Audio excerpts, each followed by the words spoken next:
Nets do what they got to do. Kyrie was great. Durant was great. Teak, what's happening, buddy? How are you today? Good, man. I look at this Brooklyn Nets team last night. I watched a lot of that game, and it felt dominant at point. I mean, they went leading by 20 after a quarter, and then it came close at the end. But I want to be optimistic. They needed to blow out the Cleveland Cavaliers in order for me to say, yeah, they'll be fine. They figured it out. Stop. I don't know, man. It's going to be all about stops. They couldn't get stops. Now, maybe they just weren't trying because they had a 20-point lead after a quarter. But they've set themselves up against the Boston Celtics team coming up. Obviously, get a little bit of a break here. But the Nets are interesting, and I still don't know what I think about them. That's which is crazy. Listen, their journey will be interesting. It'll obviously pick up. You get to the conference finals. We'll really ratchet it up. If they do, NBA finals will be a big story. But it's about the Yanks and the Mets out of the chute here, and we've got to establish a show rule. And I believe that you will be with me.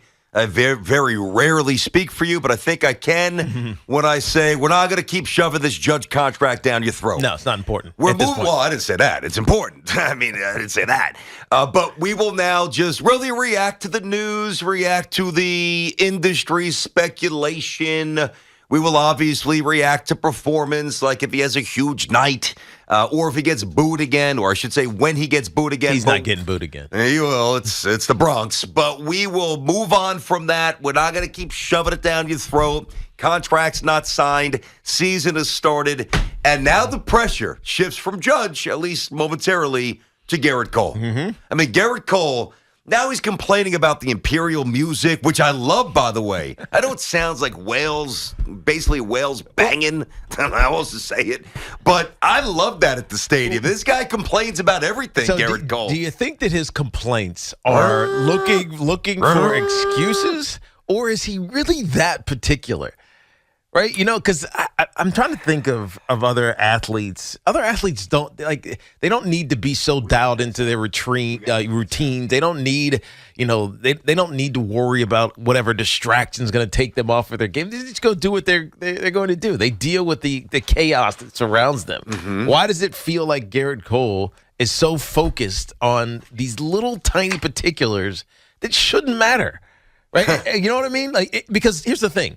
If he's saying these things, he's thinking about them. And if he's thinking about them, then it's affecting how he's performing. So why even let that distraction get in your way?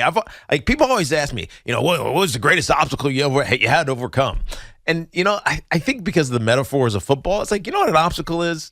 When you're running towards the goalpost, and you're about to hit your head on the goalpost because you see it right in front of you. There's nobody in front of you. And all of a sudden you start going, wait, there's a cornerback coming from over there. Wait, there's a linebacker. You start processing things. There's a linebacker coming from that side. An obstacle is what you see when you take your eye off the prize. Interesting. Right? Yeah. So why is Gerrit Cole, before he even starts looking at the prize, talking about the obstacles? That's a really good question, dude. Man. He's uniquely wired. We've had a lot of horses in this town. Roger Clemens, I think Scherzer's one of them for sure. DeGrom. Just give me the ball and get the hell out of my way. That's right. Tom Seaver, I'm sure, was like that back in the day, and I can't wait to see the statue and the ceremony at 10:30 on Friday, and many others, by the way. Pettit, sure, Guidry was this way back in the day. He is just uniquely wired. He is more like Mike Mussina, where he's a deep thinker, he's a calculator, he's a processor, which is part of what's made him great. Yes. But, it's just it's even if he got rocked today, right? I don't want to say it's not the end of the world because now that narrative just grows, all right? And that fear begins to hit a different level. But let's face it, the quicker Gerrit Cole can get away from what transpired in the wild card game against the Red Sox, giving up a crooked number, 3-spot, first game home opener the other day that we were at, and then subsequently complaining about Billy Crystal taking 2.5 minutes too long to throw out the first pitch. Yeah. And now the Imperial March noise that pounds through the stadium. Go out and deal, dude. I don't want to hear it. Yeah. And we don't want to hear it. No, of course. Because you're paid to be the man. You're paid to be the ace. Go be the ace. Don't give us scripted excuses about why things are going wrong. And I think that's particular New York thing. If you have reasons that you're underperforming, personal reasons that you're underperforming. Like and it could be serious things. You know what I mean? Like, I'm having problems at home, or my mom is sick, or what? Like, you legitimately have these things. No that question. They're humans, man. That you're a human being, and it's dire. We'll care. Yes. But if you're going to tell me about something that feels insignificant, like why? Like, don't give me that noise. I want to hear that noise. But all day. if you're gonna talk about something that's insignificant, yep, and then not go perform, well, then you're gonna get crushed. Exactly. There's just no way around. That's exactly you're gonna right. get lit up. Right now, if he doesn't mention this at all and he doesn't perform, he's still gonna get lit up based on what happened a year ago. Maybe there's just maybe it's, and the spider tech. I think it gets presented differently from a fan base. You're saying, man, are you all right? Something wrong with you? Is there an injury? Mm-hmm. Is there something going on? Whereas, as opposed to, you're complaining about like issues before there's even an issue. No, I know what you mean. Right? It's almost like you're creating a self-fulfilling prophecy, right? You're creating a reason for your failure. And nobody in New York wants to hear that, especially when you're paid as much as he is, and especially when you had the expectation that he had coming in, becoming a New York Yankee a year ago. 877-337-6666. Tiki and Tierney show here on the Fan inside of our Town Fair Tire studio. Our friends at Town Fair Tire remind you that at Town Fair Tire, you always get the guaranteed lowest price on name brand tires from Connecticut to Maine. Nobody beats Town Fair Tire. Nobody. Well, we've, and obviously the Mets, who had a terrific win and another really good starting effort. The bullpen was solid. Buck tried to get a grip on how he was going to use that bullpen. But, listen, Gerrit Cole reminds me a little bit of, and we all know this type of caddy, the caddy that will react differently from the other caddies if you have the audacity to breathe while his player's in the backswing. God forbid you sneeze or cough. Yeah. Now it's like you're going to get, shot or publicly stoned. Stevie Williams is like this, Tiger's old caddy. Yep. I used to call him Stevie the Vigilante Williams. That's right. And I don't mean taking a picture. Get somebody kicked out? Many times. Cameras taken away. Oh, yeah. And I don't mean like if you're snapping a camera or a phone and it actually makes noise on the backswing, which to me still isn't a big deal, but at least there's an etiquette that's expected and a level of comportment on the golf course that you should abide by. Yeah, but if you cough and you just act like it's a human reaction, but I can see some of these guys get nuts. I can see that's that cold. because the large professional cameras with those big lenses, those things make noise, right? And they hold them down, and it's like they get like 37 sequence exactly. shots. But that's kind of like Gerrit Cole, minus he doesn't emit anger like Stevie Williams. Oh, he's not angry. No, I know. But he definitely emits.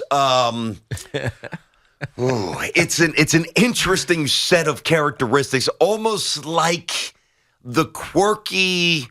This is going to sound unnecessarily mean, but like the quirky intellect who can't relate to the rest of society. Well, you know what I mean? Like, it's going to be different rules. Well, so to be fair to Gerrit Cole, he was asked about the pitch thing, like the pitch thing, the electronic pitch comm thing, and he basically saying I can't hear it, but I don't know if I care about that. Like, if you can't hear something, call a timeout or whatever. Have your catcher Higashioka come out to the mound, and we got to do this old school, right? You were doing it old school, literally less than a year ago, right?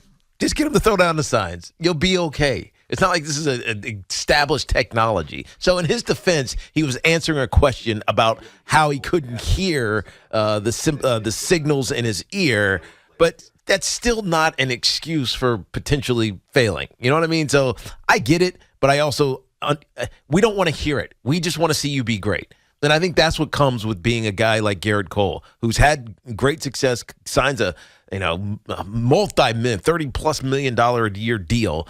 We don't care about anything other than you being great. That's all. That's all that matters. And when Gerrit Cole figures that out, we won't worry about what he says. We'll just expect him to be great. Yeah, and I'm on the side still that expects him to be borderline great. I know the Blue Jays tried out a lineup that really doesn't end. I mean, it's basically circular. There's no weak points. You got to grind through every spot in the order.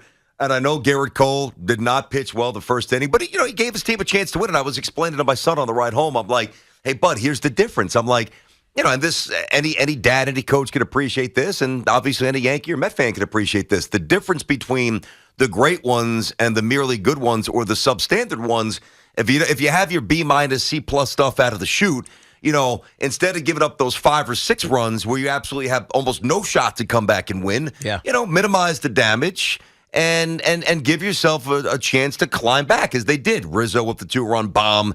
Things get, and you find a way to steal the win. That's an ace acting like an ace without his ace stuff. And there's value to that. Yes. Now, you don't want to see the old adages for the aces, for the Coles, for the DeGroms, for the Scherzers, for the Seavers, for a young Doc, for guys like that in this town. I'm sure Koufax went through this for the last 5 or 6 years. You take the mound 32 to 35 times. Let's say 30. Let's just say 30 for an even round number, right? 30 times. 5 times you're going out there, you don't know what's happening with the pitches. You've got no command. Your sequence is off. Your body might not feel right. Then, if you're an ace, out of the 25 other times, you're going out there with, maybe 17, 18 times where it's top shelf. And all you have to do is execute. Yep. And it's easy, and I'll put quotes around the word easy. And then the remaining 6 or 7 times, it's, B+, B. You got to battle a bit. Yep. You got to pick your spots. And we'll see how many times Cole trots out his A stuff this year. But so far, he's 0 for 1. Yeah. And if it's 0 for 2 with the complaints against Toronto, he's going to hear it tonight. True, but I also think that you're not worried about it. He might hear it, but I don't think you're worried about it. Oh, those 2 different things. Yeah. I'm not even implying he's worried about it. He seems to be the kind of guy who's immune to that noise. Yeah, of course. And a lot of guys in the city were not. Well, we saw it last year, BT, when he went through some of those struggles post spider tack issues. I mean, it was an adjustment. It was an adjustment for all those pitchers that used that stuff. And, sometimes he struggled. But eventually he came back to who he was until, obviously, the wild card game. So, again, he's got the right demeanor.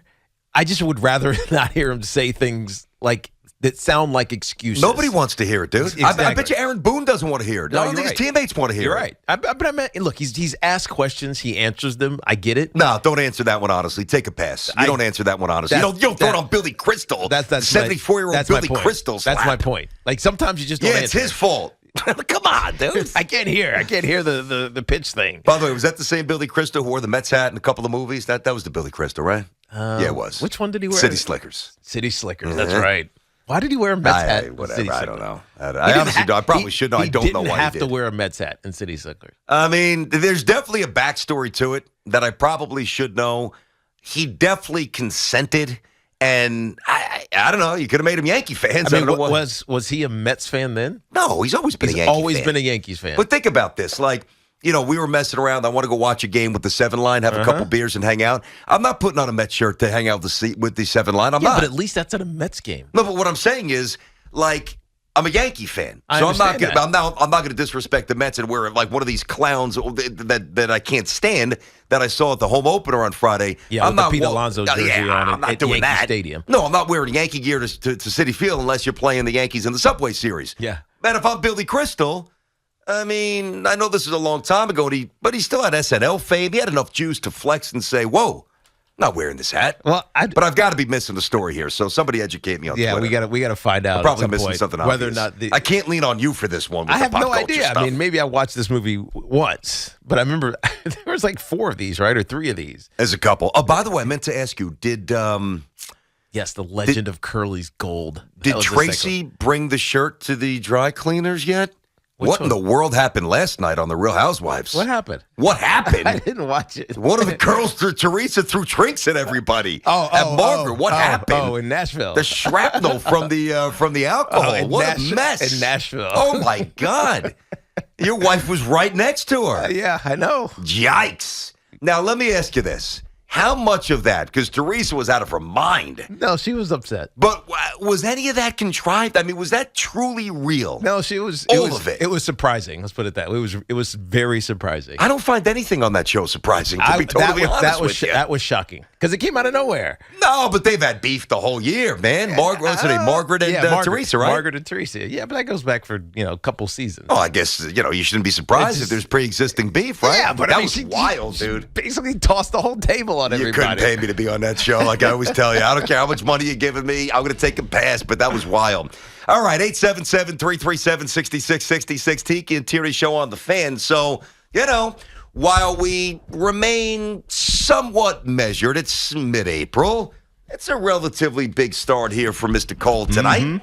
Kyle's in Bridgewater on the Fan. Kyle, how you doing tonight or today? Hey guys, what's happening? What's up, dude? I've got something on Cole, but real quick, the Billy Crystal thing. The Mets made a major contribution and helped out on his annual comic relief charity. That's why he wore the Mets hat in the movie. Okay, but still, now credit to the Mets for doing the right thing. But Kyle, He's still why a don't? Yankees fan. Oh, he's always been. I don't doubt. Oh, he's a I Yankee agree. fan, but I wouldn't have done it. why don't you go to the Yankees and say, "Hey, listen, can you match what the Mets have done? Therefore, I can wear a Yankee hat in the movie." Hey, I mean, agree, it man. seems like there was an I option. wouldn't have worn it. I got you. Go ahead. About Cole, man. I don't know. I have absolutely no confidence in him pitching in any kind of big games. I mean, I remember even going back when the Yankees were playing them when he was on Houston, and he was walking everybody, and he just wasn't good. I feel like he gets himself too fired up, too amped up, and he's just like a lunatic. And I feel like he's a baby. I don't think he's using the whale sounds and all that and Billy Crystal as an excuse. I think it genuinely bothers him. He's just like one of them weirdo. Not weirdo, but Yeah, but why is it strange bothering people. him? I just don't understand why it bothers him. I think he's a mental case. And then, one thing, Tiki, what you said about stuff at home. Yeah. I mean, this is why you're getting paid big bucks in a big sports city. You got to leave the stuff at home. No, if you're you right. got in a fight with your old lady, you got to perform, man. You can't bring your No, personal stuff I to agree. work. I agree. But I'm just saying, true. if there Yeah. was something like that, you'd maybe understand it as a fan. But if you're talking about Billy Crystal and the horn, disrupting your ability to hear the pitch calm, from the catcher, we don't want to hear that. We just want to see you perform. Go be great. I'm sorry. We've got this. No, this includes the question, right? I just want everybody to hear this. I know some of you have and some of you probably read it, whatever. But just so from a point of reference, we're all on the same page. Here's the exact question and the answer from Cole the other day. It seemed like before you went out there, the ceremony was maybe going on a little bit longer, and you thought it was perhaps time to go out there. Did that play an effect? Did that affect anything at all, the delay in getting out there? Yeah, I mean, that was an unforeseen challenge. Festivities got a little away from the schedule. I mean, thank God he wasn't pitching at the Nationals Park the night before when they introduced 137,000 people. That's right. The seventh masseuse for the Nationals. Oh my God! He was asked the acupuncturist. Look, he didn't make the excuse. He was asked the question and he answered. Yeah, but it just was presented in a douchey way, and I really don't use that word often. It was. I mean, that's a douchey response. What's not? I mean, that's a douchey response. It is. It's just come on. It's just unforeseen circumstances. Just the way he presented. I know he's a well-read guy, so he speaks the way he speaks. It's all good, but it's a little, it's a little. Yeah, just say not New York. I started like crap. You know what I mean? That's it. I did, and you know what? I figured it out. We won the game. That's all that matters. That's all that matters.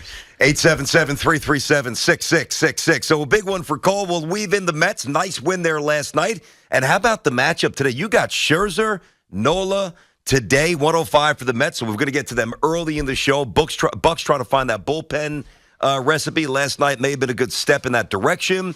And then, of course, Yanks and the Blue Jays tonight with Berrios and Gerrit Cole. Tiki and Tierney on the Fan. We got you till 2, and then it's Carter.